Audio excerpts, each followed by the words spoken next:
I want to share a passage from this book. It's called Peace is Every Step by Thich Nhat Hanh, who is a Buddhist monk. I bought this a few years ago, and I haven't read the whole thing, but I've sort of picked it up here and there and looked at things, and I saw it on my bookshelf today, and I just decided to pick it up. There's a quote about anger that I wanted to share. I can't find it now, but I found another quote that I'd like to share that is now relevant to this moment now. It's about people who make you suffer. He says, "We can also meditate on the suffering of those who cause us to suffer. Anyone who has made us suffer is undoubtedly suffering themselves. We only need to follow our breathing and look deeply and naturally. And naturally we will see his suffering. A part of his difficulties and sorrows may have been brought about by his parents' lack of skill when he was young. But his parents themselves may have been victims of their parents. The suffering has been transmitted from generation to generation and been reborn in him. If we see that, we will no longer blame him for making us suffer, because we know that he is also a victim.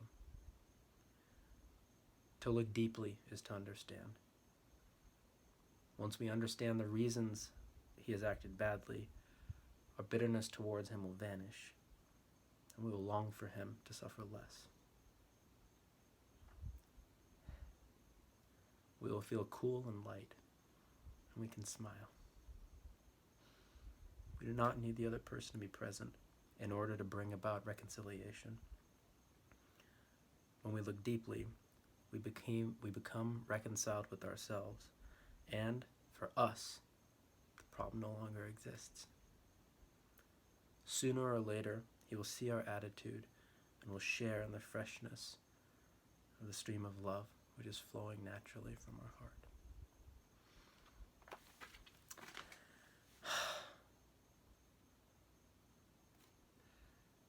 What can I say about that? I think those words are enough.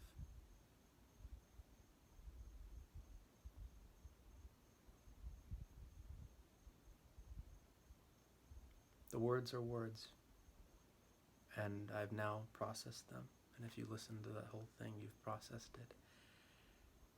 What does it mean to us, though? Where can we do this? And to put that passage in one sentence, it's understand that the person who's hurting you is hurting and may be a victim of somebody else. And so they're passing the suffering on to you.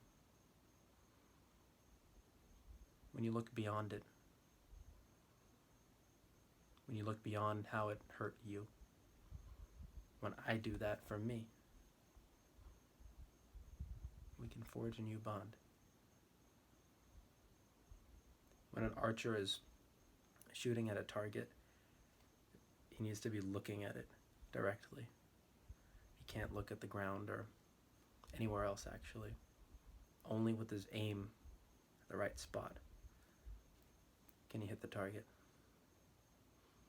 And if he is not focused, if his eye drifts, the arrow won't go where he wants it to.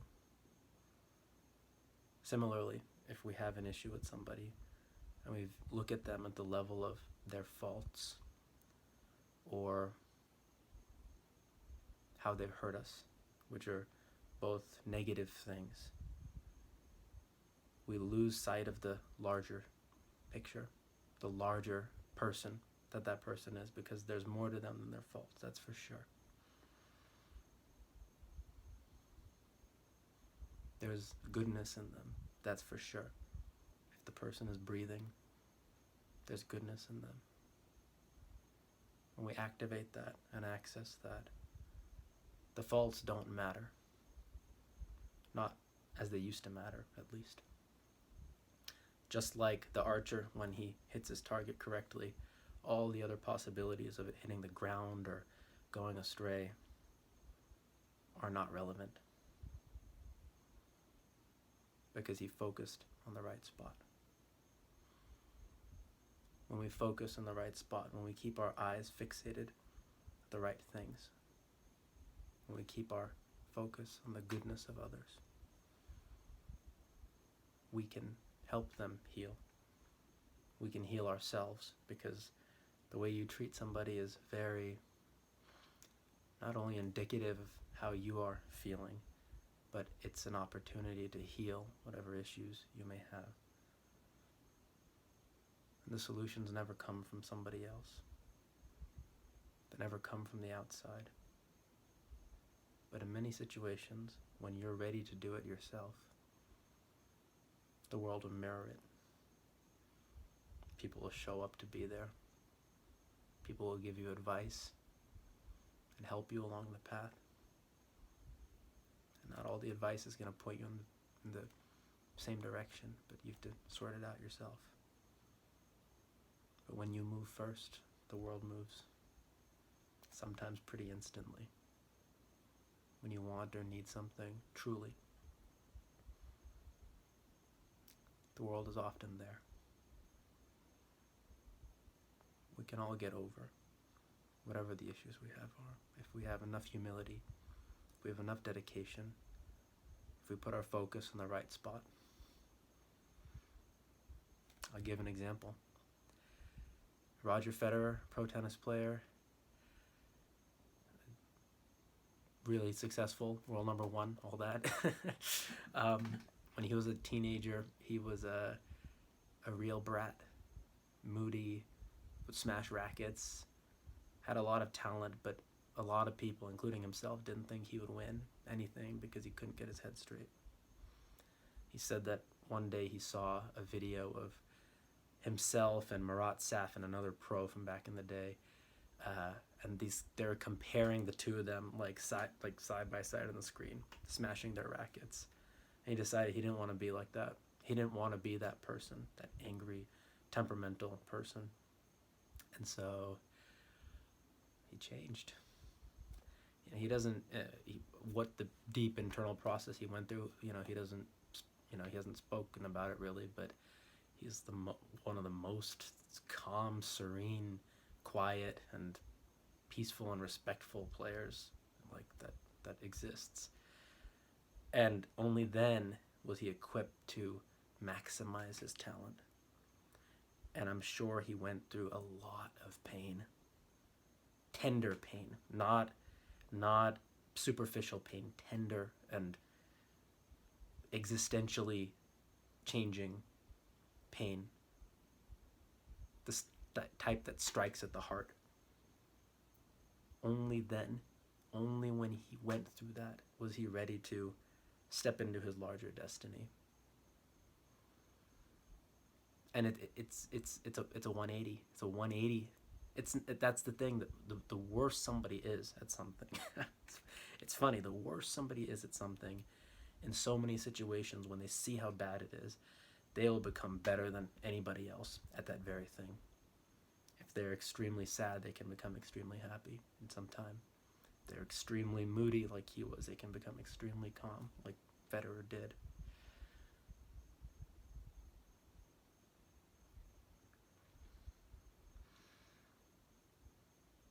Beautiful things happen when we have the will to make them happen, and when we're aware of where we're messing up, and when we see it in others, we can try our best.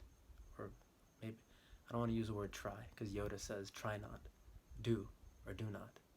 There is no try. So let me change the word to we can do our best to see the suffering in somebody else, not let it affect us, not let it bring us down,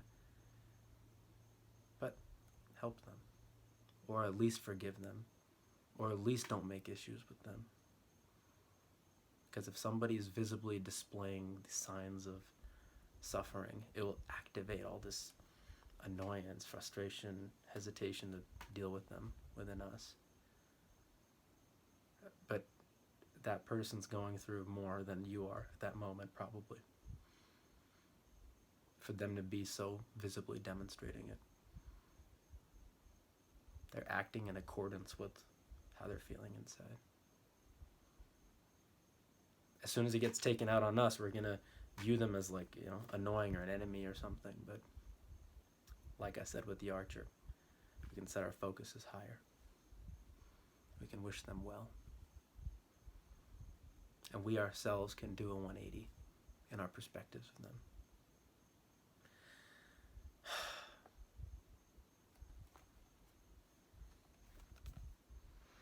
This is a good book. I haven't read the whole thing, but I've read other books, of the same type. But it's a good one.